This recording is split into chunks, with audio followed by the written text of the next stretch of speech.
se retrouve pour cette interview du 7e épisode de l'Académique All-Star Game. Donc tout d'abord, le but c'est d'avoir vos visions, vos points de vue sur quelques thèmes de gestion, sur vos travaux. Et une question un peu plus générale pour commencer, qu'avez-vous pensé de la conférence et généralement de l'Académique All-Star Game, de ce projet? C'est un projet dont on avait besoin depuis longtemps, de pouvoir donner à voir ce que produisent les sciences de gestion dès à la fois l'ENS Cachan, puis dès les classes préparatoires, et même si on peut toucher encore au secondaire, c'est absolument essentiel. Donc voilà, merci pour à la fois l'organisation parfaite, et puis la tenue dans la durée, ce qui n'était pas évident, parce que c'est un sacré rythme quand même, ce que vous faites, pour un objet dont on avait besoin depuis très longtemps. Donc, merci. Alors, on a une première question qui vous concerne tous les deux sur l'enseignement supérieur, peut-être un peu plus vous, parce que c'est Stéphanie Darmon, parce que c'est un de vos sujets de recherche. Aujourd'hui, on peut faire un constat, qui est celui du grand public. C'est celui qu'on associe souvent, les études en management, à l'utilisation des outils. On l'associe beaucoup moins à la recherche et au final au background qu'on trouve derrière ces outils, ce qui empêche peut-être aux sciences de gestion de prendre la dimension politique qu'on retrouve par exemple dans l'économie. Et en tant donc que responsable de formation, comment on peut intégrer ce background dans les formations en sciences de gestion? Il y a plusieurs, alors vous avez tout à fait raison, c'est-à-dire que la question des outils n'est que la résultante en bout de chaîne des connaissances produites en sciences de gestion. Comme vous l'avez précisé, ces outils véhiculent des conceptions et des représentations du monde qu'il faut mettre à jour, ne serait-ce que pour repérer en fait, et leur pertinence dans certains contextes et le fait qu'ils sont peut-être beaucoup moins intéressants, beaucoup moins productifs dans d'autres contextes. Et ça, ce qui est absolument clé, c'est de faire en sorte que dans les parcours en sciences de gestion, il puisse y avoir systématiquement une réflexion sur la recherche. C'est en fait revenir aux travaux d'origine, dans quel contexte institutionnel ils se situent, ils s'ancrent, pour pouvoir comprendre leur portée et aussi leur pertinence. Je crois que pour compléter, pour rebondir, je crois que les outils, ils ont un sens, ils ont été créés dans un contexte donné, développés dans un contexte donné. Et la recherche doit d'abord rappeler le contexte d'émergence des outils, rappeler les objectifs qui étaient poursuivis au départ au moment de la création de ces outils, et questionner au fur et à mesure de l'espèce de cycle de vie des outils, questionner leur pertinence actuelle par rapport aux nouvelles problématiques. Et parfois remettre en question ces outils et permettre la renaissance de nouveaux outils dans tout ce cycle. Je crois qu'il n'y a pas de... le rôle de la recherche là, ça va être d'accompagner finalement cette production, cette diffusion, cette remise en cause et le renouvellement des outils, c'est tout un accompagnement nécessaire. Donc ensuite, on a une question qui s'adressera peut-être un peu plus à vous, M. Dulozy. On a l'habitude de considérer la logistique donc, au niveau de l'entreprise et à travers donc, la chaîne de production, le pilotage des flux. Et pourtant, vous, à travers notamment votre livre, vous allez encore plus loin en parlant d'une véritable affaire d'État. Donc, en quoi on peut considérer la logistique comme une affaire d'État et quels sont ses liens avec le monde politique au-delà de son simple apport stratégique d'entreprise? Et peut-être d'un point de vue un peu plus général, pourquoi devrait-on penser les sciences de gestion à travers cet aspect politique et non pas seulement stratégique au sein de l'entreprise? Je vais répondre à vos deux questions finalement. La question précédente, d'abord, c'est une chance d'être dans un cycle de conférence comme celui-là, parce que ça permet justement de rendre visible un certain nombre de choses. Donc vous avez la chance de suivre tout le cycle de conférence, on aura la chance de voir les autres vidéos, et ça sera en plus une base de données de conférences, et ça c'est extrêmement intéressant. Et votre question sur la logistique, au départ la logistique c'est présent un petit peu partout. C'est un petit peu partout, tout le monde fait de la logistique, ça pourrait être classique d'évoquer ça, et ça nous touche tous les uns les autres dans notre quotidien. Donc il y a cet angle d'attaque très classique de dire, voilà, il faut s'approvisionner, il faut distribuer, il faut aller dans les centres de ville, et ça c'est le terrain de jeu spontané. Et quand on commence à réfléchir sur les stratégies déployées par les entreprises, sur des stratégies de délocalisation, on pense logistique. Quand on parle d'ouverture des marchés, de mondialisation, d'émergence de la Chine par rapport à l'AMC, on commence à penser logistique et on s'aperçoit que la mondialisation n'a jamais été aussi conséquente et n'a jamais été aussi présente. Et donc, il a fallu développer, mais de façon vraiment très très conséquente, les schémas logistiques, les infrastructures. Des bateaux de plus en plus grands, comme je l'ai évoqué, des ports de plus en plus grands et des flux qui sont de plus en plus conséquents parce que les chaînes de valeur mondiale amènent à, entre guillemets, à surconsommer la logistique par rapport à la production industrielle classique. Et du coup, on est sur les questions d'aménagement du territoire. Les questions d'aménagement du territoire, ils se posent au territoire de la ville, de la métropole, du pays, mais du monde, tel qu'on a pu l'évoquer. Et je crois que ça reste quand même l'apanage des États d'avoir une réflexion sur l'aménagement de leur territoire, et puis de dépasser cette simple réflexion d'aménagement du territoire en considérant que le territoire peut être un actif, et qu'à ce titre, finalement, il est source de compétitivité de l'État pour améliorer la performance des entreprises. Alors, et derrière, il y a tout le débat qu'on a évoqué. Est-ce que ce sont les entreprises qui viennent s'implanter, la capacité à attirer, ou est-ce qu'il y a une réflexion sur les entreprises nationales? Et donc, c'est un peu le débat qu'on a évoqué sur ce capitalisme d'État davantage. Une autre question qui rebondit un petit peu sur ce que vous venez de dire, sur la logistique. Aujourd'hui, les transports routiers, ça représente 34% des émissions globales de CO2. Alors, la logistique pour améliorer la performance des entreprises, des territoires, on peut le concevoir. Et est-ce qu'il y a la place pour une logistique moins autour des enjeux du chronomètre et plus autour de ceux du thermomètre? Jolie question. C'est une belle formulation. C'est une belle formulation. Alors, il faut déjà remettre en perspective le chronomètre et le thermomètre. Le chronomètre, c'est vous et moi qui le souhaitons.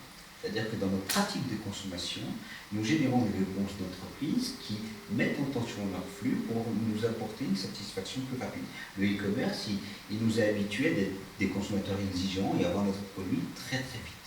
Très, très vite. Puis derrière, il y a une problématique d'entreprise, aller plus vite, c'est aussi tendre ses flux, c'est réduire ses besoins en ressources financières. Vous avez raison, la logistique, elle est souvent stigmatisée sur ces externalités négatives, des entrepôts qui se voient qui ne sont pas beaux, des camions qui polluent, voilà. C'est une réalité. Il y a une vraie mutation aujourd'hui sur les actifs logistiques. Il y a une vraie réflexion sur la capacité à rendre toutes ces chaînes plus vertueuses sur le plan environnemental. Ça, c'est un enjeu fort, c'est un axe fort, c'est très important. Et il faut arriver à concilier, et c'est là toute la difficulté, concilier les attentes des consommateurs, nos attentes, nos exigences, concilier les impératifs économiques des entreprises et concilier la transition énergétique. Sauf que c'est afin de curseur. Si on a, nous, un curseur qui est très orienté sur la transition énergétique, peut-être qu'on va avoir des problèmes de compétitivité. Donc il faut vraiment avoir le bon dosage, et pour le coup, j'ai envie de dire que là, ça appellerait des réponses à l'échelle de territoires plus importantes, peut-être à l'échelle de l'Europe, parce qu'il n'y a pas d'harmonisation.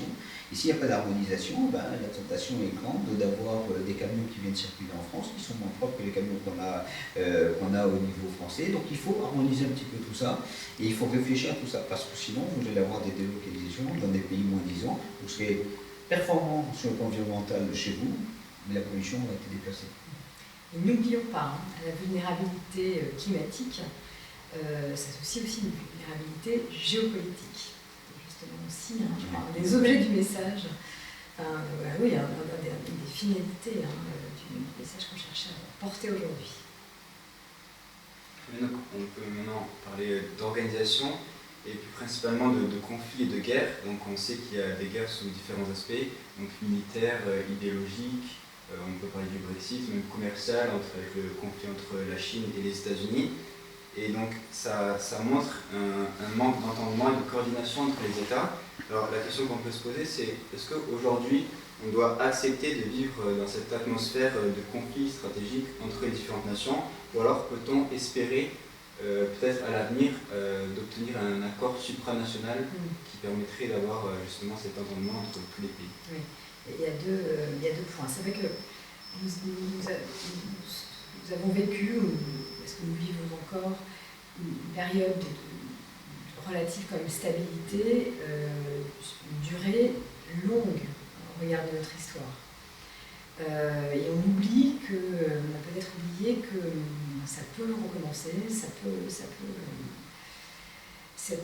est très chanceux d'avoir à la fois notre génération, la génération de nos parents, j'espère la vôtre, vivre cette forme de stabilité quand même politique. Mais il faut avoir toujours en tête que cette question finalement des conflits, et des conflits sur les valeurs, des conflits effectivement idéologiques, des conflits sur la souveraineté économique, sont toujours là, tenus très fortement, grâce d'ailleurs à l'action américaine, sur la constitution de grands organismes multilatéraux. Et je trouve ça inquiétant, la remise en cause du rôle de ces organismes multilatéraux qui permettent de créer finalement un espace d'accord, d'entente, pour se créer des formes aussi contre sociales finalement, entre les États. Et probablement un des points clés pour vous pour la suite, c'est de défendre l'existence de ces organismes, parce que peut-être une des explications de cette paix relative que nous connaissons depuis la fin de la Seconde Guerre mondiale, repose sur le rôle de ces organismes multilatéraux qui permet de sortir finalement des conflits entre États. Je partage évidemment complètement la vision. On est extrêmement chanceux, il faut toujours en avoir conscience et il faut toujours, on va être dans un contexte d'élection européenne, je crois que l'Europe par rapport à ça a été une chance et qu'il faut cultiver cette chance, entretenir cette chance parce que malheureusement les dérapages sont possibles et je crois qu'il faut avoir ça à l'esprit.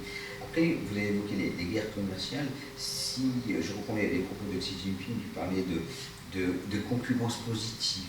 Bien, on a cette concurrence positive et finalement les guerres commerciales sont peut-être parfois aussi l'occasion d'exprimer des tensions, des mécontentements, des déséquilibres. Alors il y a plein d'autres enjeux, mais c'est peut-être aussi salutaire d'avoir ces phases de tension, ces phases critiques au travers des conflits commerciaux, parce que justement ça peut permettre de régénérer aussi ces instances supranationales, de questionner leur structuration historique et une fois peut-être de les déconstruire pour les reconstruire avec un sens qui soit toujours avec l'objectif de finalité en termes de paix, mais qui soit plus équilibré. Donc c'est peut-être aussi un mal pour un bien, même si, attention, il y a d'autres niveaux. Quand on est sur des conflits commerciaux, ces conflits commerciaux, ils entraînent des gagnants et des perdants, et on sait qu'il y a des pays qui vont être en difficulté, qu'il y a des entreprises qui sont en difficulté, et il ne faut pas oublier toutes ces externalités-là, tous ces impacts-là, parce que socialement c'est important, et on voit que social aussi, rejaillit ensuite sur le politique.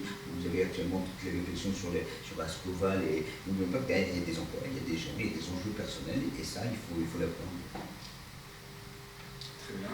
Donc, on a peut-être une dernière question qui est une question de conclusion et qui est encore plus générale, qui est une sorte de rituel pour ces interviews.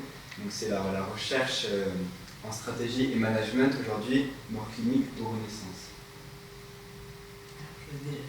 J'ai un biais, je suis tout terriblement optimiste. Évidemment, Renaissance. Évidemment, Renaissance. On l'a dit, on a plus que jamais besoin de travaux de recherche en stratégie, parce que c'est sous cet angle-là qu'on construira le lien justement entre entreprise et géopolitique et qu'on arrivera à éclairer ce qui est en train de se passer en termes à la fois de tensions politiques, géopolitiques et économiques. Et c'est par le biais de la stratégie à la fois qu'on arrivera à l'éclairer et en même temps à le traiter. Renaissance, je partage le même optimisme. Je ne suis pas nature optimiste, donc totalement Renaissance. Et pour faire écho sur l'appel à la communication de la RFG, je crois que les travaux de Hirschman, c'est Renaissance, mais justement il faut que les gestionnaires fassent entendre leur voix, que les chercheurs fassent entendre leur voix et qu'on participe aussi du message sur cette Renaissance. Très bien. Merci Laurent Libaldi. Merci Stéphanie Dintron. Merci à vous. On se retrouve très bientôt pour un épisode 8. Merci à l'intégralité de nos partenaires et en particulier la MSH Paris-Saclay. N'hésitez pas à nous suivre sur les réseaux sociaux.